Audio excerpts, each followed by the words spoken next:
Looks like 2025 year to date is estimated at 10.4 million people.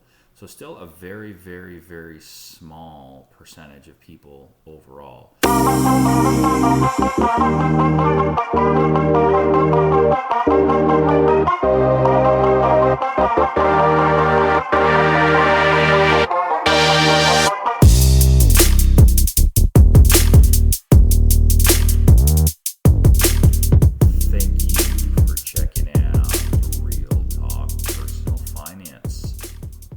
About to get real. Cash Flow King with you today or tonight. In today's episode, we have got an IP pin. Thanks so much for tuning into the show. As always, we really appreciate it. If I sound like a fucking phone sex operator, it's because it's very late. Just finished watching the game. Literally almost burning the midnight oil. It's 11:30 at the start of tonight's recording, and I'm trying to talk a little bit quiet. I know my voice just sounds super deep for some reason, so I sound like a fucking weirdo. So anyway, if the recording sounds a little bit weird, that's why. The family is asleep. I've had podcast on my to-do list for several days now, and I figured if I don't go ahead and record and get this out of the way now, well, it's probably not going to happen. So here we are. And I wanted to do, before we get into today's episode, a couple quick announcements. I've not really had time to formulate my thoughts around this, but I am going to read an email that came through from Cashflow Rockefeller Prince. We appreciate you, bud. He is a premium subscriber. Just a quick reminder, shameless plug. Anyone that's premium, for every 2 referrals that you send into the show, you will receive a $25 Amazon e-gift card after they've been premium for 3 months. And currently, there's no limit on the number of people that you can refer. So just send us an email, realtalkpersonalfinance@gmail.com. Let us know who you referred. We will keep a list and make sure that that gets sent out to you accordingly. All right, so the email that came in, and I promised you guys I wouldn't do an episode about this in a while, and I'm not going to, but I am going to read the feedback just because it's grouped in and it's timely and it's right after the past 3 episodes on Trump accounts. Subject line, Trump accounts. Cashflow King, I have been meaning to write this email giving feedback on Trump accounts, and lo and behold, I see this morning another fucking episode about Trump accounts. So I thought this is perfect timing. 2 things I want to mention. Number 1, the first episode, you mentioned you were at some conference and there was an individual who just tells everyone that he makes more money than everyone and outworks everyone. I absolutely despise those type of people. They are some of the worst society has to offer. Yes, you can make a lot of money, which is great, but if you are constantly working, you never have time to enjoy it, and at what expense? Ruining relationships over work is just never worth it to me in my book. So let me pause there. 100% absolutely agree with that. I think I mentioned this on the show when I originally brought that up, but in my mind, this guy is just a failure, and it's completely, I honestly don't even think he should have been up there talking about what he was talking about, because it's really nothing to emulate or idolize in any way. But in any case, appreciate the feedback on that. And then he says, number 2, and this is interesting. This is what I wanted to spend a little time on. He said, so I don't think Trump accounts are dog shit. I don't think you are looking at them in the right context, so I wanted to offer a different perspective.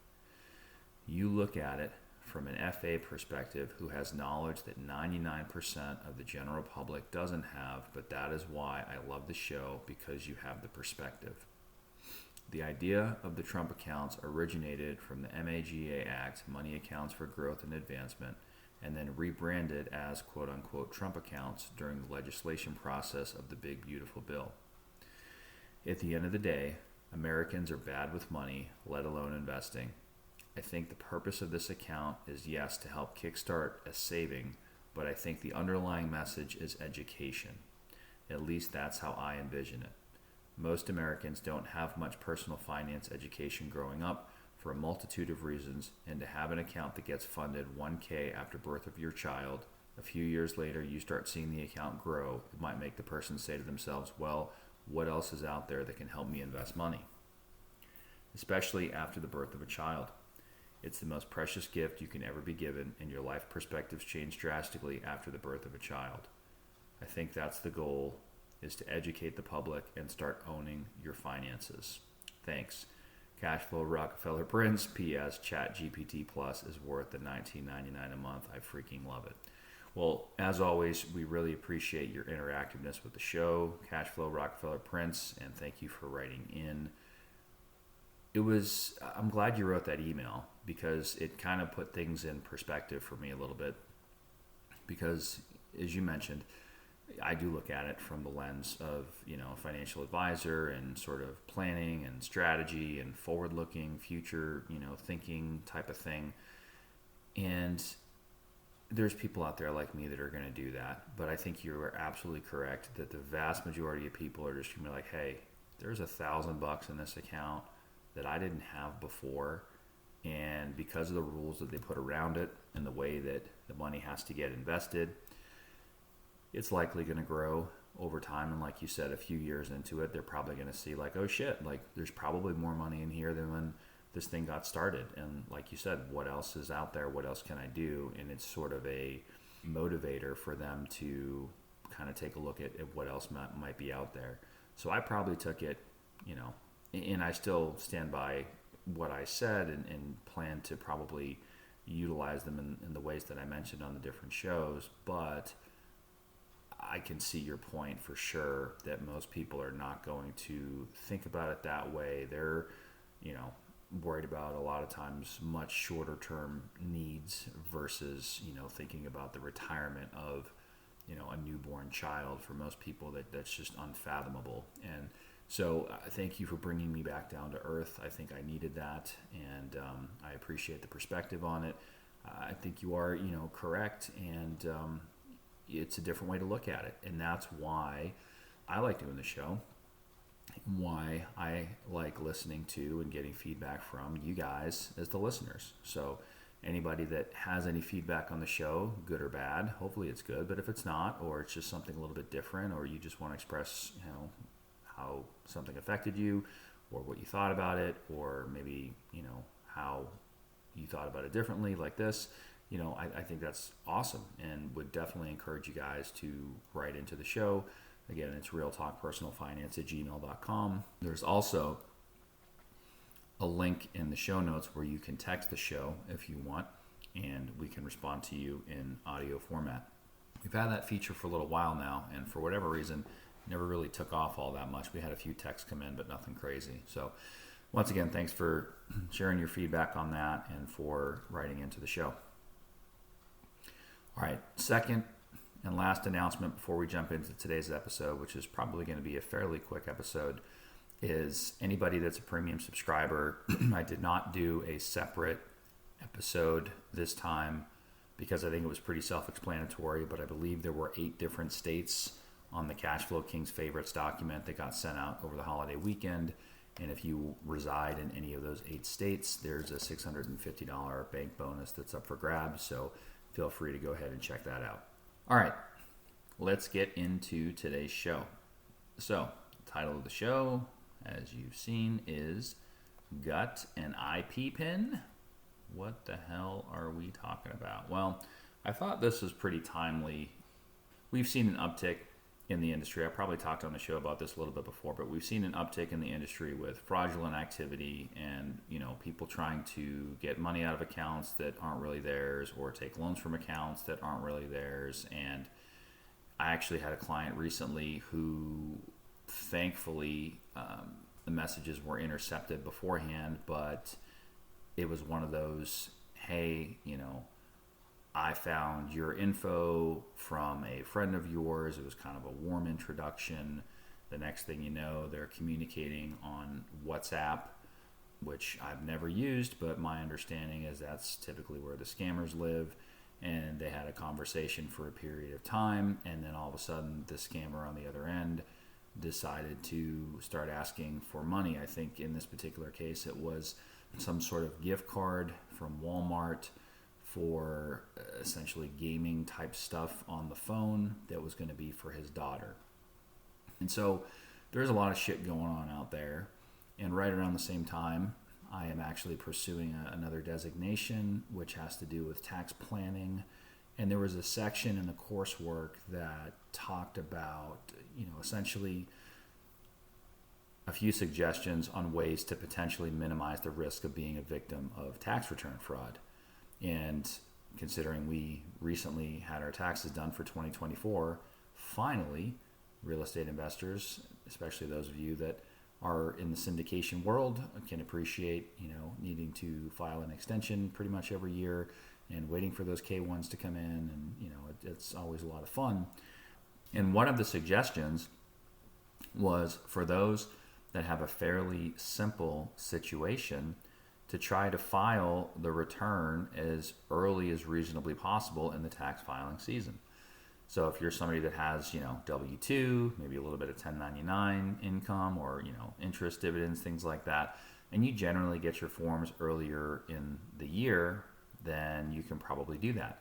But as I just mentioned, for those that are waiting on K1s that oftentimes don't come until the latter half of, that following year, that's not always a possibility. So one of the things that was mentioned that I thought was pretty interesting, and I thought, and I went back and looked this up and talked to my best friend over at ChatGPT there, and had AI do a little research for us. And previously, this was something that was only available to those that were confirmed victims of identity theft, but it's now available to everybody. So what are we talking about here? This is the IP PIN, which stands for an IRS issued identity protection personal identification number. IP, identity protection PIN, personal identification number, just like you'd have an ATM PIN or something like that. And so I thought, well, that's interesting that now people can pretty much voluntarily obtain these things, and it's something that you have and that your tax advisor, or more specifically your tax preparer, which may or may not be the same person as your tax advisor, would have in order for your return to be able to be accepted and filed with the IRS. Because otherwise, if somebody, and I just got a letter in the mail, I get so pissed off with these now and just kind of throw my hands up and shrug. I just put the papers in the fucking shredder. And I'm sure you guys have gotten a lot of these out there, like, oh, well, there was a security breach. And it almost doesn't matter what the company is or what the industry is, or, our information, I feel like, is out there all over the place for everybody. And even though you try to take certain precautions, like, you almost have to assume that, yeah, your shit's out there on the dark web, and, it's very possible bad things could happen to you and your identity at some point in time.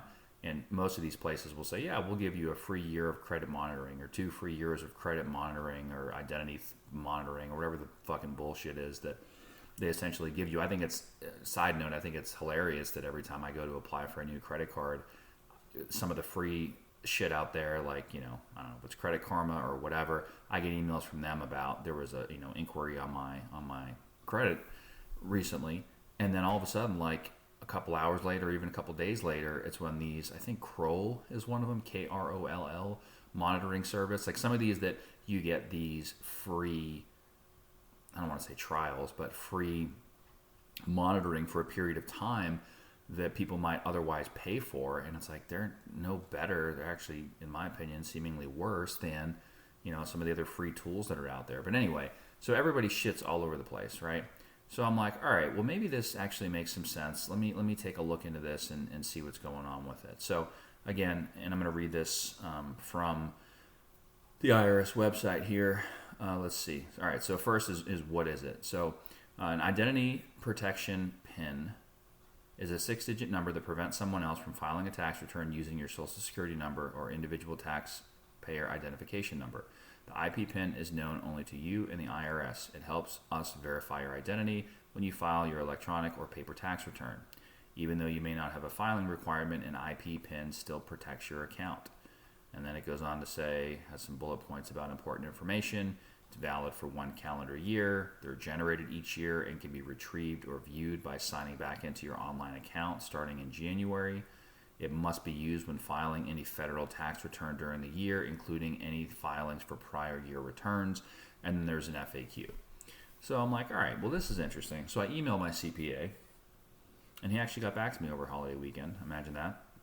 And I asked him, I'm like, hey, explain the situation just like I did to you guys. I've said it doesn't really seem like there's any downside. What are your thoughts? Would it make sense to get one? Does it make filing any more complicated? Yada, yada, yada. Curious what you think. And he wrote back and was like, hey, Cash Flow King, blah, blah, blah, blah. Your assessment is correct. You can do it, da, da, da, da, da. And then he listed a couple things. He said, well, technically, if you're filing a joint return, you can have two people get an IP pin, but realistically, you probably only need to have one person do it. And then he said some downsides I've encountered in practice. Sometimes the retrieval tool goes down or is buggy. I've had times during filing season where a client couldn't obtain their IP pin for 1 to 2 weeks because the retrieval tool wasn't working. It's frustrating for the client when that happens. And then number 2, for some reason, even when you file with an IP pin, the IRS will sometimes send a notice after a return is filed requesting more information, usually a W-2, to authenticate your identity before the return can be released for processing. He went on to say that this didn't regularly happen prior to the IP pin opt-in, and I'm not sure why they do it afterwards, as theoretically the IP pin system gives a higher level of assurance that the return isn't fraudulent. Holistically, I still recommend it for most clients who ask about it. If you are leaning toward it, I say go for it. Blah, blah, blah. So, I thought that was interesting. And I'm like, all right. So I was actually finishing up a little college football and said, you know what? I need to do this podcast. This actually would probably be a pretty good topic. So let me go ahead and do this. So I took some notes as I was going through. From start to finish, it probably took me maybe 5 to 10 minutes, if that, to get an IP pin.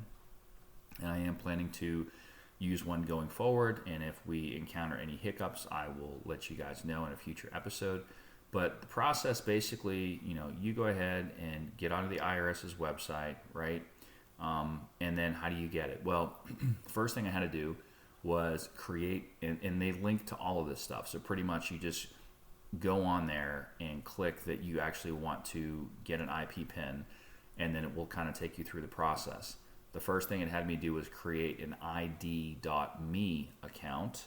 And I remember back from the Social Security Administration's website, another quick side note here, that you used to be able to, and I had created an account on there to log in with a username and password.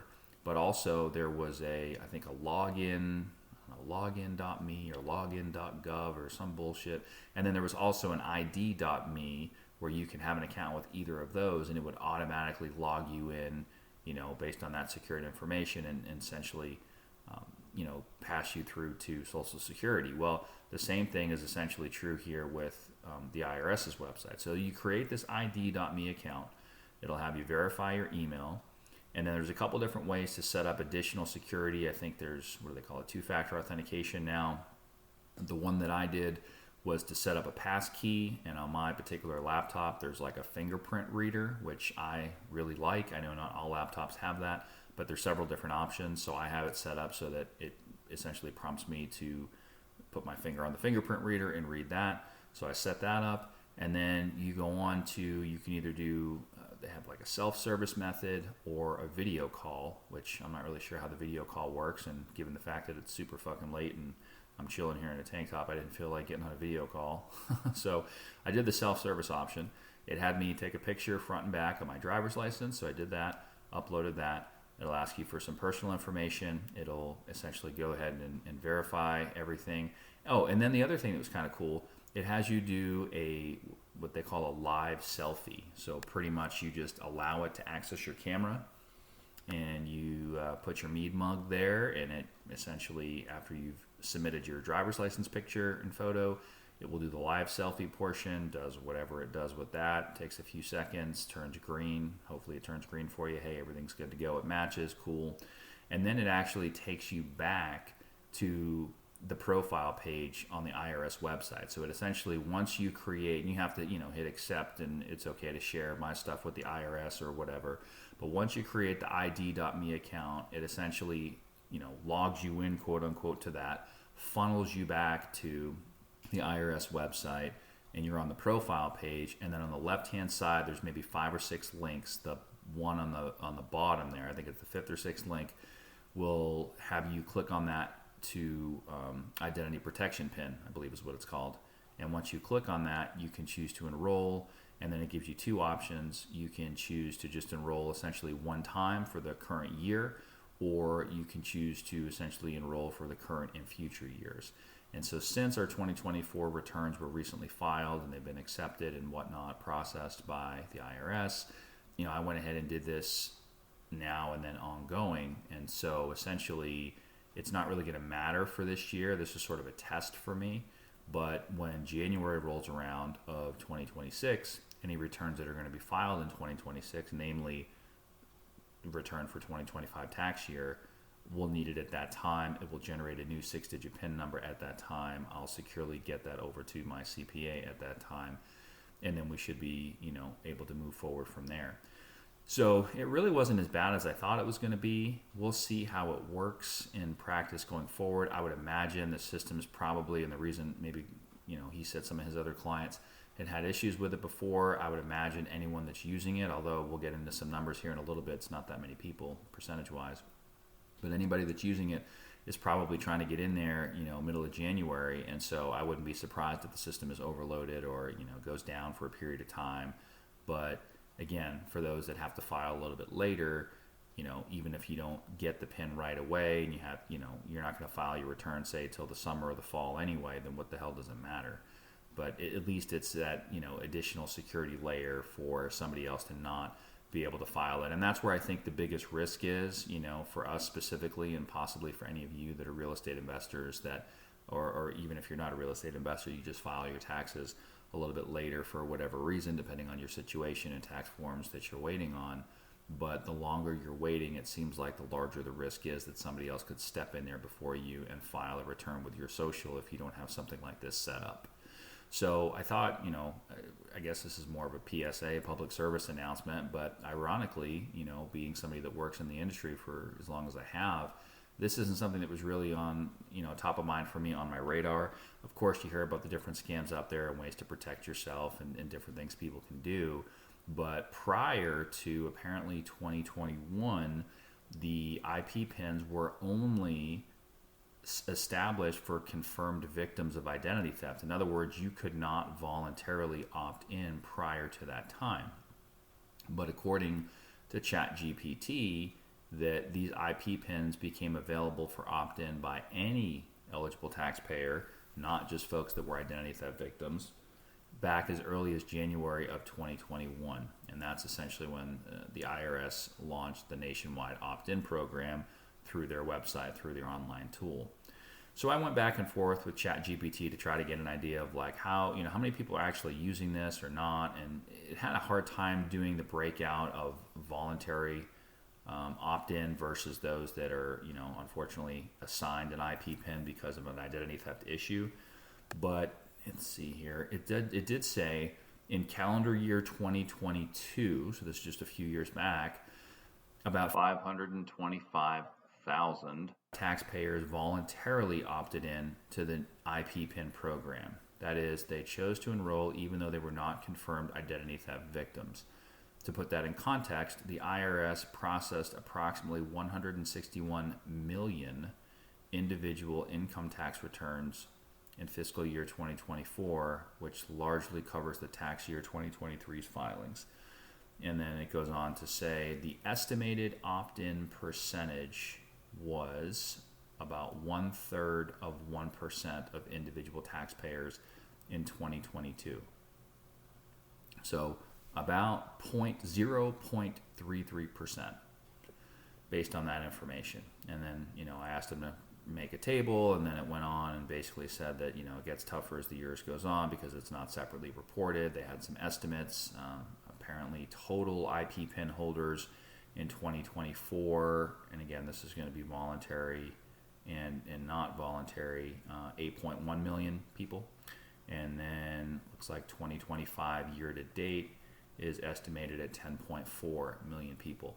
So still a very, very, very small percentage of people overall, which on the one hand, I guess you could say is good because, that ostensibly limits the amount of identity theft cases, right? But at the same time, what that also does suggests that there's a lot of people that are not victims or confirmed victims of identity theft who are not taking advantage of this. And so it's sort of a test for me. I don't really see any downside to it. I would much rather get frustrated and be held up for a week or two and not be able to access my PIN, or be slightly inconvenienced at being asked to send in a W-2 after the return's already been submitted or whatever, than run the risk of, hey, I can't file in January or February, right? I am typically waiting until the summertime or later, so I'm going to let the majority of the year go by and then just hope that are all those fucking notices I receive that everyone has my information, then nobody decides to grab my social, file a fraudulent tax return, and try to get a refund, and then I have to deal with the aftermath of that and try to clean things up with the IRS. I would much rather be quote-unquote inconvenienced by sending in a W-2 or having to wait a week or two to get a PIN from the system. As it is, I'm going to be waiting months and months to get these fucking K-1s, so what does it matter, right? That's the way that I see it.